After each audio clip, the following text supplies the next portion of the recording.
Welcome back to another opportunity to accumulate health. So today we're talking about sports nutrition and our children.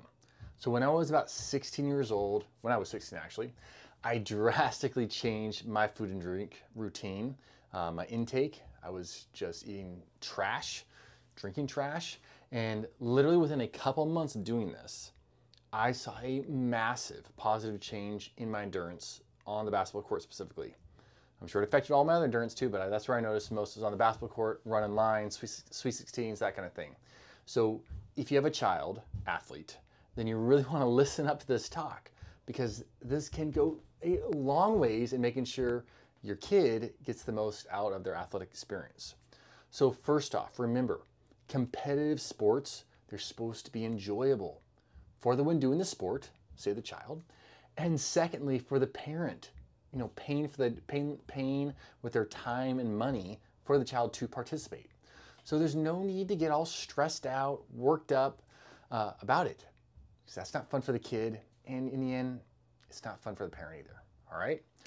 Secondly, recognize that your child simply engaging in youth sports, especially team sports, that there is a heightened mental health that comes along with that. And that's not only for now, but it's actually, you know, into adulthood. And there's a decreased likelihood that they'll engage in risky behaviors like sex and drug use.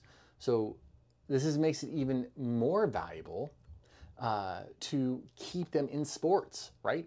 Make them want to play rather than making them want to, like, I don't want to go in there anymore because my mom or dad are like yelling at me on the way home from the game because I missed a shot or something. All right. So, and this is actually even more with girls. They are way less likely to be getting into these risky behaviors if they are involved in youth sports. Okay. So today though, what I was really wanting to talk about was the sports nutrition aspect. Just had to get those couple things out of the way first. And, I think sports participation has super high value, but if our child isn't healthy and vital, which I think we all want them to be, then they're not going to get to enjoy the sports like they could. You know, they're going to be sick. You know, they're not going to be as strong as they could be. They're not going to be as healthy as they could be. They're going to be injured all the time. And over and over, I have parents coming in, or maybe sometimes even their sons, usually the sons, not too many daughter students, but some sons, coming into the office asking how they can get bulked up. I got to put on weight, got to put on weight, got to put on weight. I got to get stronger. I want to make sure I'm growing tall enough, all these kind of things. They're too small. And we start going through like, well, what do they eat? Because you got to know what their fuel is. And they're consuming licorice, pizza pockets, school lunches, Gatorade, French fries, prime or muscle milk drinks, premier protein drinks, and since there's no time between school, practice, games, siblings games, a lot of them even are playing, multiple teams simultaneously. They have no choice, in air quotes there, but to grab fast food on the way, right? You may have said this yourself. You've made me talk. I may have talked to you before about this, but this is truly, as it says in Ecclesiastes, kind of a chasing after the wind. Nothing that I've mentioned in those aforementioned food or food-like substances supports optimal performance, like mental performance or physical performance. It's not supporting that. In fact, it's dragging it down. And realizing we want our teens to function at their full potential. Life begats more life. If you want your child to have the strongest bones, the best reaction time, the quickest first step, the calm amongst the chaos, in a tight game, you want them to play instead of sit the bench kind of thing. You want to take every opportunity you can to support their livelihood, their being. So you want to fuel them. You want to put nourishment into them, not a bunch of like food-like substances that are literally stripping resources with each and every bite. So about 10 years ago, there was a basketball player for the University of Maryland playing in the NCAA tournament that went up to block a three-pointer, and I think it was like the lead 8, and came down, and when his foot hit the ground, it's kind of crazy if you watch it, but I think they have it on YouTube somewhere, his lower leg bone just shattered, like his like tibia just like came through his skin. Really gross situation. And I remember sitting there watching this game and seeing this happen and thinking, that right there is malnutrition. That should not be happening to an otherwise vital, 19-year-old kid. That no way that should not be happening.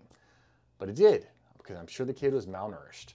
And parents and grandparents often tell me it's fine for their children to consume the Smart Mart food, the concession stand food, grab French fries on the way to the game, Pizza Hut on the way home, drink that soda pop. It's fine. They'll just burn it off. They're so active. What they fail to realize is that with each ultra-processed, artificial food colored, sugar-loaded, canola and soybean oil, dressed up food, they are depleting from their being the capacity to grow and to be as active as they want to be for as long as they want to be. So the reality is, this stuff that we call ultra-processed food actually has the greatest negative effect on children and teens. If anybody wants to consume it, I would suggest it would be the grandparents would be the best ones to, and would likely receive the least harm from it. It's the grandparents, because their cell turnover is much slower. They don't have they're 60 years to live, 70 years to live probably, unless you're a really young grandparent. So your body's going to receive the least amount of negative impact. These kids, though, they got a lot of life ahead of them. And would we want them to perform optimally right now? So I got some ideas for you guys and gals on how to just nutritionally nourish the child to maximize performance and just overall health. And some of these, obviously they're super easy, super easy. I can put them together. I have put them together. I do put them together. So I'm just going to go through a list of these. I wrote down a bunch of them here. The one would be like just full fat, plain yogurt, plain, not like the sugar laden one. Just plain yogurt. Throw some berries in there. Get some, make some homemade granola. Maybe they like nuts and seeds. Throw those in there. A peanut butter and jelly sandwich. Get actual real peanut butter that says, like peanuts and sea salt, not the jiffy, toxic, skippy, toxic stuff. Get actual peanut butter. Same goes for the jelly. Make your own, or, get some organic jelly that doesn't have corn syrup in it and anything like that from Costco or Trader Joe's, or you can even get some honey. My kids like to take full spoonfuls of some local honey before practicing games and that kind of thing. Loaded with nourishment and easy to get in. Or make a meat and cheese sandwich. You can throw vegetables on there if you want, or you literally could keep it, maybe it's just meat and bread. I would just get real bread though. Make your own sourdough bread. I would always get organic when it comes to grains, or use like Ezekiel bread or Ezekiel muffins or Silver Hills sprouted bread. Just make sure there's not those vegetable oils and corn syrups and that kind of stuff in it. And like I said, I think organic would be ideal. Or how about hard-boiled eggs? You can get some salt, some ketchup with it maybe. Just make sure there's no corn syrup in the ketchup. And you can get the non-sugar kind too. Ketchup is still really sweet. Tomatoes are sweet. It'll be fine. Mixed nuts and seeds are a great one. Again, you just gotta watch for the vegetable oils. We don't need those. We need these bodies functioning optimally, so we don't want some toxic oil coming into them when they're trying to compete at a high level and practice, 10 hours, 14 hours, 20 hours a week. You can also just, grill up some chicken or steak, slice it up, throw it in Pyrex bowls, beef patties, throw it in the Pyrex bowls, cut up some carrots, cucumbers, apple slices, bananas, oranges, dried figs. My oldest daughter loves those. Dates, dried mangoes. Even cook up a bunch of rice. Meat ahead of time. Throw them in Pyrex bowls. If your kids are willing to vegetables, maybe you can cook some vegetables with that as well. But you just pack it into the Pyrex containers, and off you go. Get yourself a little mini freezer bag. Put it in the back of the car. Hand them out to the kids. Let them eat some nourishment. Maybe even like chomp sticks or something. Beef sticks. Paleo Valley's got some beef sticks too. You could also make, we do this often, is like protein balls. Basically, it's like oats, nut butter, dates, goat whey, And we roll them all up. You don't even have to cook them. Blend it all up, roll them into balls, and put them in the freezer. Grab them on the way out. And you know, I got 7 kids, and you know, that's a great way to just like easy fuel, whole food. This is all whole food. No stripping from the body, only adding nourishment to the body. You know, for really active kids or kids in competitive athletics, you know, having them eat, you know, lots of low-calorie, intensely fibrous vegetables like broccoli and cauliflower and kale and chard and, you know, romaine lettuce. This is actually really low value, as opposed to, you know, giving them lots of fruit and squash and zucchini and avocados and olives and carrots and beets, potatoes, sweet potatoes, meat, fish, eggs. These are loaded with nutrition. They're super easy to digest. I mean, they're just so intensely nutrient dense as well. And they supply just easily accessible calories for these kids. Whereas, I mean, the spinach, I'm not saying I give my kids vegetables, but if you're trying to, oh, I'm not doing it because I'm not giving my kids real food because I'm not giving them vegetables, you don't need to think that way. Make it easier on yourself. You know, why not have the healthiest, the highest performing child on the field of play? It just takes a few extra moments, you know, a little extra planning.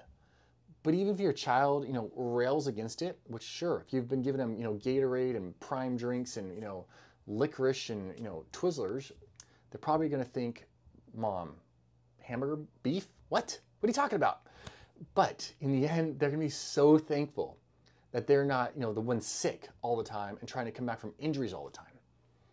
All right, let me know what, you know, little snack items, real food that is, not the packaged stuff, real food that you bring for your kiddos, that you prepare ahead for your kiddos, how you roll it out. You know, I know a lot of you guys and gals are putting out serious effort in the youth sports community. Got a lot of kids playing, a lot of different stuff and excelling. I would love to hear what works for you guys and girls. All right, you can check out below for the latest free handout, and I'll see you all later.